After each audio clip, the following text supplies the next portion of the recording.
మంచిని మంచిగానే చెప్పుకోవాలి, చెడుని చెడుగానే చెప్పుకోవాలి. చంద్రబాబు నాయుడు పెట్టిన అన్న క్యాంటీన్ నేను సమర్థిస్తా, ఎందుకంటే పేదలకి అంత ముద్ద దొరుకుతుంది. కష్టపడలేని ఓపిక లేని రోజున అక్కడికి వెళ్ళి తినచ్చు. అది తీసేసినటువంటి సందర్భంలో కూడా నేను విమర్శించాను. కాబట్టి మంచి చేసినప్పుడు ఎవరినైనా అభినందించాలి. అట్లాగే ట్యాబులు ఇవాళ రోజున పేదవాడి ఇంటికి ట్యాబులు చేర్చేటువంటి బాధ్యతని జగన్మోహన్ రెడ్డి తీసుకున్నారు.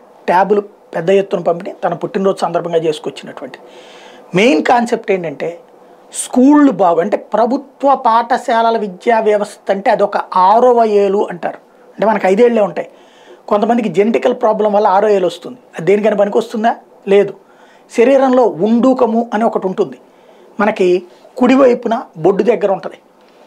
అది అవశేషావయం అంటారు. సన్నగా దాన్ని ఏమంటారు, వెంట్రుక అంత ఉంటుందట. కానీ దానికి ఏదైనా వడ్ల కింద కానీ ఏదైనా తగిలితే అది లావయ్యి అదే అపెండిసైటిస్ ఆపరేషన్ వస్తుంది. అది కట్ చేస్తే కానీ, లేకపోతే ప్రాణాలు పోతాయి అనమాట. అది పెరిగి పెద్దదయ్యి పగిలిందంటే కానీ.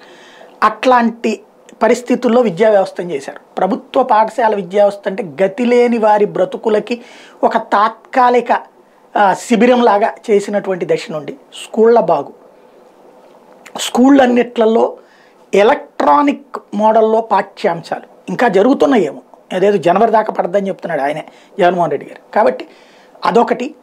ట్యాబుల్ లాంటి కల్చర్ అలవాటు చేయడం, మంచి యూనిఫామ్లు, మంచి ఫుడ్. ప్రస్తుతానికి ఇందులో లోపాలు ఉంటే ఉండొచ్చు, బట్ ఒక వర్కింగ్ స్టైల్ అయితే మారింది. ఇది మాత్రం ఖచ్చితంగా ఒప్పుకు తీరాల్సిన అంశం.